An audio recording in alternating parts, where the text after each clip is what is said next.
رمضان رمضان رمضان يا حبيب.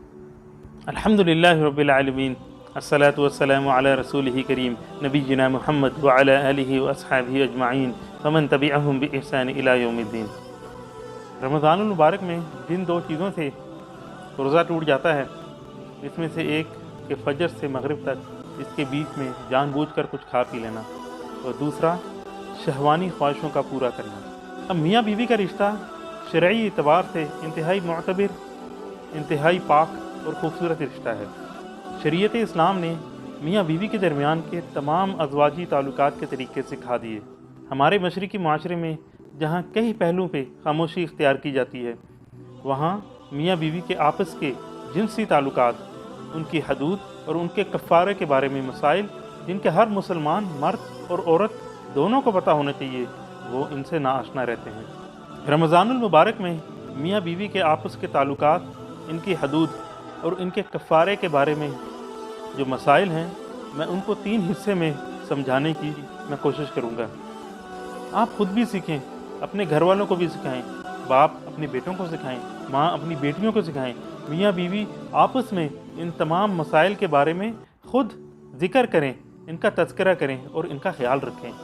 پہلے وہ تمام امور جس سے میاں بیوی کے درمیان معاملات میں روزہ نہیں ٹوٹتا، دوسرے وہ تمام امور جس سے میاں بیوی کے درمیان تعلقات میں روزہ ٹوٹ جاتا ہے، اور تیسرے وہ تمام امور جو میاں بیوی کے درمیان تعلقات میں حلال اور جائز ہیں شریعت اسلامیہ میں۔ اب یہ جنسی مسائل اس لیے بھی ضروری ہیں کہ ہر شخص کی کتابوں تک رسائی نہیں ہوتی، علماء کرام تک رسائی نہیں ہوتی، اور بلکہ ایسا بھی دیکھا گیا ہے کہ بعض لوگ شرم کے مارے علماء سے سوال پوچھ ہی نہیں پاتے۔ اب اللہ کے رسول صلی اللہ علیہ وسلم فرماتے ہیں کہ جو شخص مجھے 2 چیزوں کی گارنٹی دے دے، میں اسے جنت کی گارنٹی دیتا ہوں، ایک جو زبان ہے اور دوسری شرمگاہ۔ اس لیے ان تمام مسائل کو جاننا ہر مرد اور عورت دونوں کے لیے بہت ضروری ہے۔ سب سے پہلے وہ تمام امور جو میاں اور بیوی کے درمیان ہیں جن سے روزہ نہیں ٹوٹتا، اس کا ہم ذکر کرتے ہیں۔ روزے کی حالت میں جسم سے بال اکھاڑنے کی کوئی ممانعت نہیں ہے۔ ہم مونچھوں کے بال کٹوا سکتے ہیں، کاٹ سکتے ہیں، داڑھی کے بال کاٹ سکتے ہیں، زیر ناف بال کاٹ سکتے ہیں، بغل کے بال ہم کاٹ سکتے ہیں۔ اسی طرح شرمگاہ پہ جو لگے ہوئے بال ہیں اس کو بھی کاٹ سکتے ہیں۔ ناخن ان کا کتروانا بالکل جائز ہے، اس کا روزے سے کوئی تعلق نہیں ہے۔ لیکن یہ یاد رکھیں یہ کہ بالوں کی صفائی خود کریں، پارلر یا کسی اور شخص سے کروانا جائز نہیں ہے۔ پھر چونکہ میاں بیوی کے تعلقات کی بات ہو رہی ہے تو رمضان المبارک میں نکاح بالکل جائز ہے، شادی کر سکتے ہیں، نکاح کر سکتے ہیں۔ بعض لوگ کہتے ہیں کہ شادی کرنا جائز نہیں ہے کیونکہ یہ عبادت کا مہینہ ہے، تو نکاح یہ بھی عبادت ہے، بلکہ ایک حدیث میں تو نکاح کو آدھا ایمان کہا گیا ہے۔ پھر رمضان المبارک میں بالکل عورتیں مہندی لگا سکتی ہیں، مرد حضرات اپنی داڑھیوں پر، اپنی مونچھوں پر مہندی لگا سکتے ہیں۔ اب اسی طرح رمضان المبارک میں اگر کسی نے ایسی چیز دیکھ لی جو نہیں دیکھنی چاہیے تھی، جس طرح ڈاکٹر نے پیشنٹ کی شرمگاہ دیکھ لی، ماں نے اپنے بچے کی پیمپر چینج کرتے ہوئے شرمگاہ دیکھ لی، اور کسی پاگل، مجنون، دیوانہ اس کی شرمگاہ اگر کوئی دیکھ لیتا ہے، یا میاں بیوی آپس میں ایک دوسرے کی شرمگاہ دیکھ لیتے ہیں، تو انشاءاللہ اس سے روزے کی صحت پر کوئی اثر نہیں پڑے گا۔ اب خواتین سے متعلق اگر وائٹ واٹر ڈسچارج ہوتا ہے، جسے ہم عام زبان میں لکوریا بھی کہتے ہیں، یا دوسرا کوئی اور لکوڈ مادہ ڈسچارج ہوتا ہے حیض کے خون کے علاوہ، تو اس سے روزے کی صحت پر انشاءاللہ کوئی اثر نہیں پڑے گا۔ خواتین کو چاہیے کہ وہ اسے صاف کریں، طہارت اختیار کریں، اس کو دھوئیں، وضو کریں اور نماز پڑھیں۔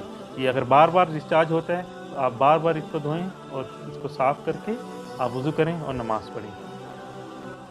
میڈیکل کے مسائل میں سونوگرافی الاؤڈ ہے، اسی طرح بلڈ ٹیسٹ، یورین ٹیسٹ اور اس طرح کے دیگر تمام وہ ٹیسٹ جس سے انسان کی باڈی یوز ہوتی ہے، یا چاہے وہ منہ سے داخل کیا گیا ہو یا اور تمام جسم کے باقی حصوں سے اگر کوئی آلات داخل کیے جاتے ہیں ٹیسٹ کرنے کے لیے، تو اس سے روزے کی صحت پہ انشاءاللہ کوئی اثر نہیں پڑتا، اور غسل بھی واجب نہیں ہوتا۔ حائضہ عورت ہے، اب اس کے لیے تو رخصت ہے کہ وہ روزہ نہیں رکھے گی، لیکن وہ شرم کے مارے گھر والوں کے سامنے کچھ کھاتی بھی نہیں ہے، وہ سارا دن بیچاری بھوکی رہتی ہے۔ اس کو چاہیے کہ طریقے سے گھر والوں کو سمجھائے، اور اگر بچے کے سامنے کھا پی رہی ہے اور بچہ پوچھ لیتا ہے تو بچے کو سمجھا دے کہ میں بیمار ہوں، اور شریعت میں بیمار اور مسافر کے لیے رخصت ہے۔ فی زمانہ ایسے حالات چل رہے ہیں کہ انسان کے اوپر عریانی، برائی اور فحاشی بالکل عیاں ہیں، واضح ہے۔ اگر انسان کے دل میں ایسے کچھ خیالات آ جاتے ہیں یا اس کے ذہن میں ایسے شیطانی وسوسے، خیالات، یا وہ کچھ ایسی چیزیں دیکھ لیتا ہے کہ اس کے اندر سے، کہ اس کی شرمگاہ سے کچھ ایسی چیزیں نکلتی ہیں، ڈسچارج ہوتی ہیں جو منی کے علاوہ ہیں، جیسے مدی ہے، وضی ہے، تو اس سے انسان کا روزہ نہیں ٹوٹتا، ہاں روزہ کمزور ضرور ہو جاتا ہے۔ ایسی صورت میں انسان کو چاہیے ایک تو فوراً توبہ کرے، دوسرا ایسے اپنے شرمگاہ کو دھو لے، وضو کرے اور نماز پڑھ سکتا ہے، اس پہ غسل واجب نہیں ہوتا۔ اگر مرد اور عورت ان دونوں میں سے کسی کو احتلام ہو جاتا ہے، جسے ہم ویٹ ڈریمز بھی کہتے ہیں، اور احتلام میں اس کا انسان کی منی خارج ہو جاتی ہے، جسے ہم انگلش میں ایجیکولیشن بھی کہتے ہیں، تو چونکہ اس کا تعلق شرمگاہ کے ساتھ ہے تو اس سے روزے کی صحت پر بالکل اثر نہیں پڑتا، اور چونکہ اس کا تعلق طہارت کے ساتھ ہے تو انسان کو چاہیے کہ وہ غسل جنابت کرے اور اس کے بعد اپنے روزے کو کنٹینیو رکھے۔ روزے کا ویٹ ڈریمز کے ساتھ، احتلام کے ساتھ کوئی تعلق نہیں ہے اور روزے کی صحت پر انشاءاللہ کوئی اثر نہیں پڑتا۔ ایک اور مسئلہ یہ بھی ہے کہ انسان کو خواب میں محسوس ہوتا ہے، جب سوتے ہوئے اسے محسوس ہوتا ہے کہ اسے احتلام ہو گیا ہے، لیکن جب وہ صبح اٹھتا ہے تو اسے کوئی ایسا نشان نظر نہیں آتا، تو ایسے شخص کو چاہیے کہ وہ آرام سے اپنے روزے کو کنٹینیو رکھے، اس پہ غسل واجب نہیں ہے۔ یاد رکھیں، روزے کی حالت میں خود سے منی، وضی، ودی کا نکل آنا، اس سے روزے کی صحت پہ کوئی فرق نہیں پڑتا۔ اب جس طرح ہم نے ذکر کیا، احتلام کی حالت میں یا پھر بعض لوگوں کی بیماری ہوتی ہے تو اس میں ان کی وضی، مدی ڈسچارج ہوتی رہتی ہے، بعض لوگوں کی قوت بہت زیادہ ہوتی ہے، بعض لوگوں کو پریشانی ہوتی ہے، ٹینشن ہوتی ہے، جس سے یہ ڈسچارج ہوتا رہتا ہے، اس سے روزے کی صحت پر کوئی اثر نہیں پڑتا۔ دوسرے وہ تمام امور جن سے میاں بیوی کے درمیان تعلقات میں روزہ ٹوٹ جاتا ہے۔ اب اللہ کے رسول صلی اللہ علیہ وسلم فرماتے ہیں دو چیزیں ہیں جن سے روزہ ٹوٹ جاتا ہے، ایک یہ کہ جان بوجھ کر کھا پی لے، اور دوسرا کہ میاں بیوی آپس میں جنسی تعلقات قائم کریں تو اس سے بھی روزہ ٹوٹ جاتا ہے۔ اب اس میں دو قسمیں ہیں۔ پہلی قسم کہ خود لذتی، اگر کوئی شخص خود لذتی یا میسٹربیشن جسے انگلش میں کہتے ہیں اس کا مرتکب ہو جائے، پہلی بات تو یہ کہ یہ بہت بڑا گناہ ہے، اکبر الکبائر ہے، انسان کو ہر صورت میں اللہ رب العزت سے توبہ اور استغفار کرنی ہے۔ دوسرا، اس کا روزہ ٹوٹ جاتا ہے۔ تیسرا، اس روزے کا کوئی کفارہ نہیں ہے۔ چوتھا، اس روزے کی قضا لازمی دینی ہے، رمضان المبارک کے بعد اسے اس روزے کے بدلے میں ایک روزہ ضرور رکھنا ہے۔ پانچواں، چونکہ اب اس نے روزہ توڑ دیا ہے لیکن اسے مغرب تک رمضان المبارک کے احترام میں، روزے کے احترام میں کچھ کھانا پینا نہیں چاہیے۔ دوسرا کیس وہ یہ ہے کہ اگر میاں بیوی حالت روزہ میں آپس میں ازواجی تعلقات قائم کر لیتے ہیں تو اس بارے میں اللہ کے رسول صلی اللہ علیہ وسلم کی ایک بہت ہی پیاری حدیث ہے۔ یہ وہ عظیم حدیث ہے کہ ابن حجر فرماتے ہیں کہ علماء کرام نے اس حدیث سے 1000 مسئلے اخذ کیے ہیں۔ اب ابو ہریرہ رضی اللہ تعالیٰ عنہ فرماتے ہیں کہ اللہ کے رسول صلی اللہ علیہ وسلم کے پاس ایک بندہ آیا، کہنے لگا ہلکت یا رسول اللہ صلی اللہ علیہ وسلم، اے اللہ کے رسول صلی اللہ علیہ وسلم میں ہلاک ہو گیا۔ اللہ کے رسول صلی اللہ علیہ وسلم نے پوچھا کہ کس چیز نے تمہیں ہلاک کیا؟ تو کہنے لگا کہ میں رمضان المبارک میں روزے کی حالت میں اپنی بیوی سے ازواجی تعلقات قائم کر بیٹھا ہوں۔ اب اللہ کے رسول صلی اللہ علیہ وسلم کا یہ اعلیٰ خلق کہ ایک شخص نے عمداً غلطی کی اور اسے پتہ بھی ہے کہ اس گناہ میں ہلاکت ہے، لیکن آپ صلی اللہ علیہ وسلم نے اس کو ڈانٹا نہیں بلکہ اس کو اپنے پاس بلایا اور فرمانے لگے کہ آپ کو اس کا کفارہ دینا پڑے گا، کیا آپ کے اندر اس کی طاقت ہے کہ آپ ایک غلام آزاد کر سکو؟ کہنے لگا نہیں۔ فرمانے لگے پھر آپ کو 60 دن کے لگاتار روزے رکھنے پڑیں گے۔ کہنے لگا جہاں ایک روزے میں اپنے آپ کو کنٹرول نہیں کر سکا، وہاں 60 دن لگاتار میں اپنے آپ پہ کیسے کنٹرول کر سکوں گا؟ پھر اللہ کے رسول صلی اللہ علیہ وسلم نے پوچھا کہ کیا تمہارے اندر اتنی طاقت ہے کہ تم 60 مسکینوں کو کھانا کھلا سکو؟ کہنے لگا نہیں۔ اب اللہ کے رسول صلی اللہ علیہ وسلم خاموش ہو گئے، وہ شخص بھی قریب بیٹھ کر خاموش ہو گیا۔ اتنی دیر میں اللہ کے رسول صلی اللہ علیہ وسلم کے پاس ایک کھجور کا ٹوکرا آیا، تو آپ صلی اللہ علیہ وسلم نے فرمایا این سائل، وہ سائل کدھر ہے جو اپنی ہلاکتوں کی بات کر رہا تھا؟ روایات میں آتا ہے کہ اس صحابی کا نام سلمان بن صخر تھا۔ تو اب اللہ کے رسول صلی اللہ علیہ وسلم نے اس کو کھجور کا ٹوکرا دیا اور فرمانے لگے کہ جاؤ اپنے سے زیادہ محتاج لوگوں پر اس کو خرچ کر دو۔ کہنے لگا فواللہ، اس ذات کی قسم جس کے قبضے میں میری جان ہے،